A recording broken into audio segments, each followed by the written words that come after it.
Véritable success story de la radio Espace Guinée, les Grandes Gueules, détentrices des meilleurs scores radio en Guinée de la meilleure émission talk show, a donné le créneau horaire du départ au bureau et du retour à la maison, récoltant depuis des années consécutives le titre d'émission la plus écoutée en Guinée, toutes catégories confondues. Un grand total de plus de 5 millions d'auditeurs ont été fidèles au talk show Les GG, diffusé jour après jour sur toutes les stations du réseau Adafo Média de 9h à 10h30, un exploit qui restera longtemps dans les annales de la bande FM en Guinée. Mohamed, très rapidement, en 5 minutes, c'est à l'arrestation de l'ex-secrétaire national de la jeunesse du RDIG. En attendant d'en savoir un peu plus, parce que nous avons été un peu surpris par cette information en fin de week-end, il semble que le monsieur, je crois d'ailleurs que sa lettre de démission avait été publiée, en tout cas le site Mosaïque Guinée l'avait reçu. Il a donc démissionné de ce parti, comme d'autres d'ailleurs à d'autres moments. Mais depuis sa démission, ce sont des ennuis.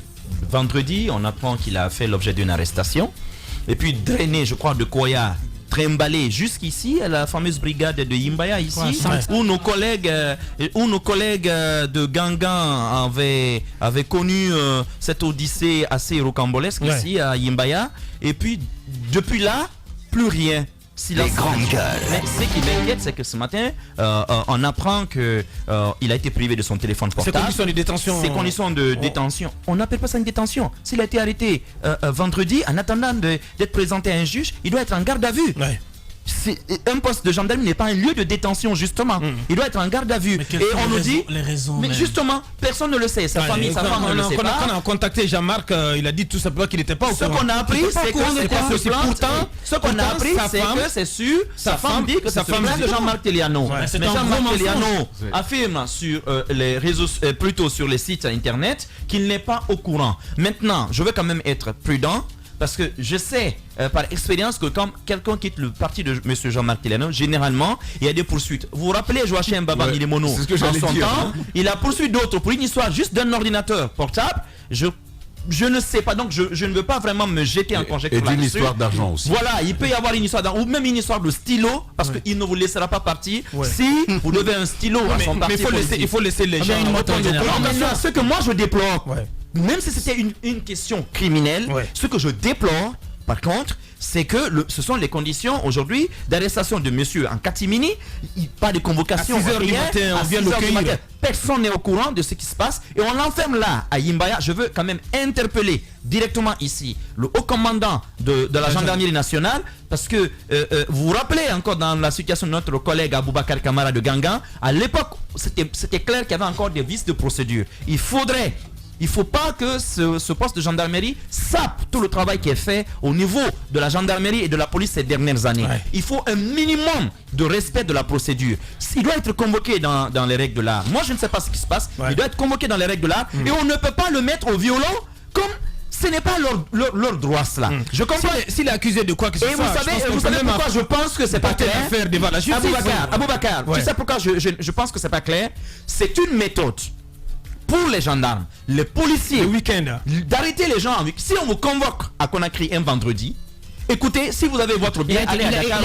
Parce qu'en réalité, on vous cherche les embrouilles. Qu'est-ce qu'on fait? On vous convoque ou on vous fait venir et on traîne jusqu'à 13h, le temps que les procureurs rentrent. On va dire bon, qu'aucun procureur en soi, le procureur n'est pas disponible. Et qu'est-ce qu'on fait? On dit bon, on va le garder à vue jusqu'à lundi. Et quand c'est fait, lundi directement, vous êtes déféré. C'est comme cela. Souvent quand on veut créer des embrouilles aux gens, c'est toujours le week-end qu'on le fait. On vous arrête gratuitement. Merci Mohamed. Il faudrait qu'on sache pourquoi le monsieur a été arrêté. Et surtout, il a droit quand même à de la visite. Même pour une convocation, la loi dit aujourd'hui que vous avez le droit d'être assisté. Merci. L'avocat même n'intervient pas, mais vous avez le droit d'être assisté par un avocat ou par une personne, comment on appelle ça, qui est proche de vous, qui bénéficie de votre confiance. Merci. Pourquoi on peut le mettre comme ça au noir? Allez, Jacques. C'est pas normal.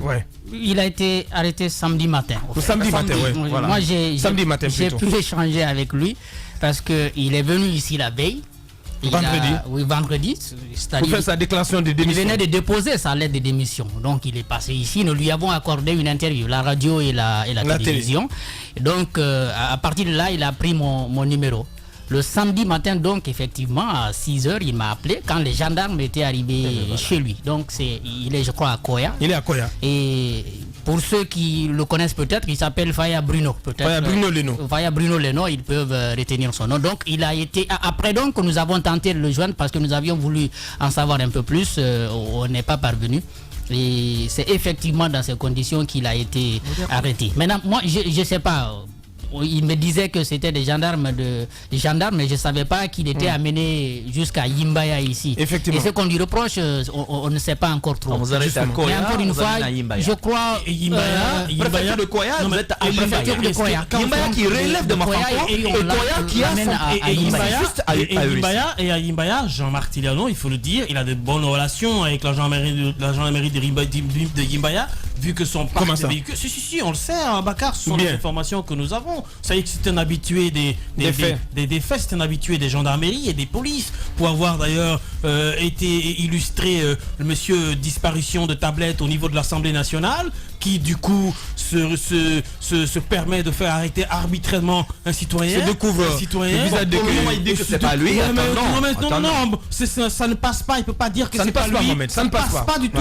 Moi je veux quand même. Ça ne passe pas. On ne peut pas arrêter un membre de ton parti politique. Non, c'est à la gendarmerie de s'expliquer. On va s'écouter. On n'a plus que 2 minutes pour clore. C'est impossible, ça ne peut pas se faire. Soit quelqu'un l'appelle et lui dit écoute, ou alors l'intéressé lui-même l'appelle en disant président, j'ai été arrêté par la gendarmerie, mais il ne peut pas mentir comme ça publiquement en disant qu'il n'est pas au courant de l'arrestation de Bruno. Ce n'est pas possible. Quand on sait que même la femme de Bruno a été très alerte là-dessus, il a dit que Jean-Marc Tiliano l'a appelé plusieurs fois pour lui dire que ton mari sera arrêté. Justement. Donc je pense que c'est plus clair que ça. Ce que je veux dire, c'est que c'est vraiment déshonorant cette manière de faire. Jean-Marc Tiliano ne peut pas quand même s'ériger en monsieur donneur de leçons quand on sait un peu son... C'est pas la faute à Jean-Marc.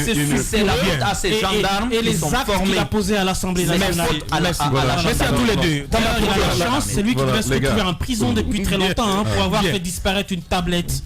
Bien, allez-y Tamba pour clore. Vous dites il peut pas mentir, il peut pas dire ceci, il peut pas dire cela, alors que il y a quand même son nom qui est lié à cette fameuse histoire de tablette. Le minimum imaginable pour un député de la République, c'est de cela quand même qu'il s'agit. Lorsque ça s'est arrivé, dites-vous que tout peut être possible. Désormais, ça c'est une chose. Mais moi je veux dire aux Guinéens, réfléchissez par 2 fois avant d'adhérer à un parti.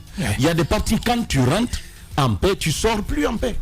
Jean-Marc Tiliano avec son parti a pas mal d'exemples comme ça. Mohamed Mara était revenu sur un des cas. Le jeune a souffert avec lui. Heureusement que le jeune il avait la question il a emmerdé pour une histoire de chèque d'ordinateur portable puis de chèque. Je vous dis. Or après on a compris que le chèque, il n'y avait même pas de provision dans le compte. Je vais terminer très rapidement pour dire, il faut que, je sais pas, les législateurs, au lieu de parler de 3e mandat là, ils auraient pu nous aider avec cette question de parti politique. Il faut qu'on nous aide parce que c'est devenu un véritable branle-bas, un fourre-tout.